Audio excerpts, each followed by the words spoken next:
আসসালামু আলাইকুম আপুরা ভাইয়ারা, welcome back to my channel. আশা করি তোমরা সবাই অনেক ভালো আছো। আমিও আলহামদুলিল্লাহ ভালো আছি। তো আজকে আমার ছুটির দিন ছিল, এই জন্য আমি বেশি করে একটু রান্না করে রেখে দিচ্ছি, যাতে আমার অফিসের দিন মানে রবিবার আর সোমবার আমাকে রান্না করতে না হয়। আমি একদম মঙ্গলবারে গিয়ে রান্না করব রাত্রবেলা। রান্নাবান্নার মধ্যে আমার কাছে সবচেয়ে বড় কাজ মনে হয় এই পেঁয়াজটাই কাটা। হয়তো অন্য কারো কাছে এটা অনেক ইজি লাগতে পারে, এটা অনেক ইজি কাজ, কিন্তু আমার কাছে মনে হয় সবচেয়ে বড় কাজই হচ্ছে এটা। তো তোমাদের কাছে রান্নাবান্না করার সময় সবচেয়ে বড় বা ঝামেলার কাজ কোনটা হয়, তোমরা কিন্তু আমাকে একটা কমেন্ট বক্সে জানাতে পারো। আজ থেকে 6-7 বছর আগে আসলে আমি ওইভাবে সংসারে কোনো কাজই পারতাম না, ইভেন পেঁয়াজটাও ঠিকমতো আমি কাটতে পারতাম না। সেই আমি এখন মোটামুটি বলা চলে সংসারের সব কাজ করছি, যেটা পারছি না সেটা ট্রাই করছি শিখে নিতে। তো এখন খুব অদ্ভুত লাগে যে আজ থেকে 6 বছর আগে আমি কেমন ছিলাম, এখন আমি কতটা চেঞ্জড, যে সংসারের সব করছি, বাইরের সব কাজগুলো করছি।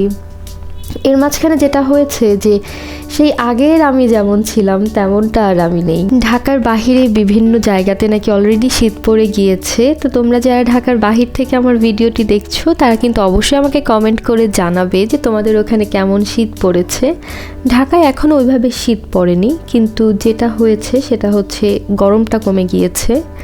আর এর মাঝখানে শীত আসার আগেই আমার সাথে যেটা হয়েছে, ঠান্ডা লেগে গিয়েছে। তোমরা হয়তো বা আমার কথা শুনে বুঝতে পারছো যে আমার কিছুটা ঠান্ডা লেগেছে, ভয়েসটাই কিছুটা আমার কাছে চেঞ্জ লাগছে। তো আজকে আমি চিকেন রান্না করছি, সাথে কয়েক রকমের সবজি দিয়ে একটু মাছ রান্না করব, ঢেঁড়স ভাজি করলাম।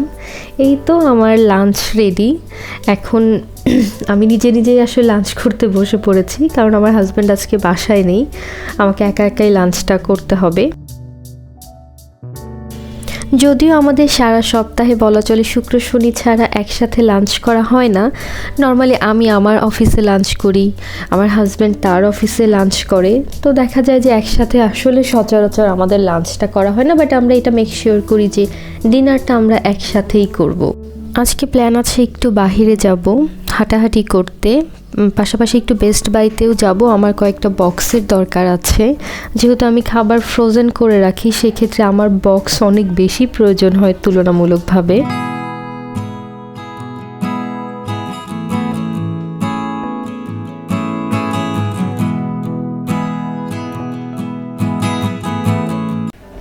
এই টেবিল অর্গানাইজারটা আমি অনেক দিন ধরেই ভাবছিলাম যে নেই, বাট কেন যেন নেওয়া হচ্ছিল না। তো আজকে ভাবলাম নিয়ে নেই, দেখি কোথায় এটাকে সেট করা যায়। এই অর্গানাইজারটা নেওয়ার পরে ডান সাইডে গিয়ে দেখি যে আরও সুন্দর সুন্দর কিছু ভালো ভালো অর্গানাইজার আছে, যেটা আসলে এর আগে আমি খেয়াল করিনি, বা অনেক দিন ধরে আসলে আমার বেস্ট বাইতে আর যাওয়াও হচ্ছে না। তো আজকে আমার এই পিঙ্কটাও বেশ পছন্দ হলো। আর মাশরুম যেটা আছে ওটা আসলে আমার কাছে মনে হচ্ছে বাসায় এখন রাখার মতো কোনো প্রপার প্লেস নেই, এই জন্য আমি ওটা আর নিচ্ছি না, এটা নিয়ে নিলাম। কিছু বক্স নিব, আর ঘুরে দেখছিলাম যে সংসারের টুকিটাকি আর কি নেওয়া যায়। তোমরা আমার সাথে দেখতে থাকো।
ঘুরতে ঘুরতে আমার খুব ফেভারিট একটা খাবার খেতে চলে আসলাম।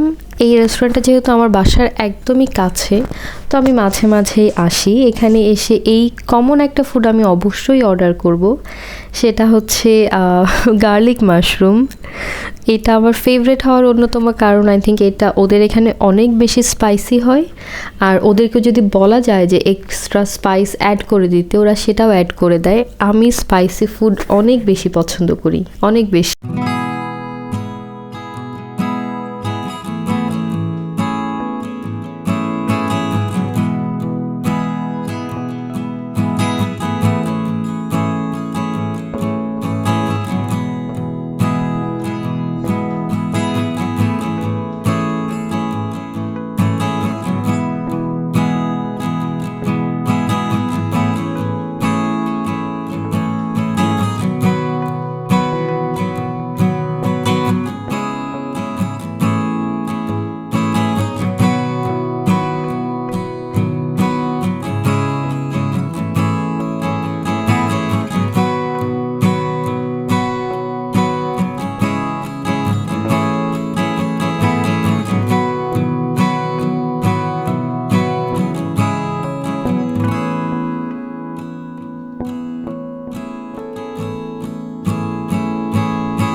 রাস্তার অপোজিটেই দেখি মামা ভ্যান নিয়ে এত সুন্দর সুন্দর কালেকশন নিয়ে দাঁড়িয়ে আছে। উনি মোটামুটি এখানেই সব সময় থাকে, সন্ধ্যার দিকে বা বিকালের দিকে এসে বসে। আমি যেহেতু বিকালেই আসি, আমি ওনাকে বিকালে বা সন্ধ্যাতেই পাই।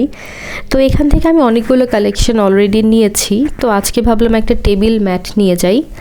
আমার স্টাডি টেবিল যেটা আছে সেখানে যেহেতু আমি মাঝে মাঝে চা কফি বসে বসে খাই, নুডলস বা এক্সট্রা যে স্ন্যাক্সগুলো খাই সেগুলো তো আমি আমার টেবিলে বসেই পড়তে পড়তে খেয়ে ফেলি। তো ভাবলাম ওইটার জন্য একটা নিয়ে যাই, অনেক দিন ধরেই ভাবছি, চোখে পড়ছিল না। আজকে যেহেতু টুকটাক কেনাকাটা করতেই বের হয়েছি, ভাবলাম এটা নিয়ে যাই। তো আপুরা, আমার আজকের দিনটা মোটামুটি শেষ। তোমরা সবাই ভালো থাকবে, সুস্থ থাকবে এবং আমার জন্য দোয়া করবে। আল্লাহ হাফেজ।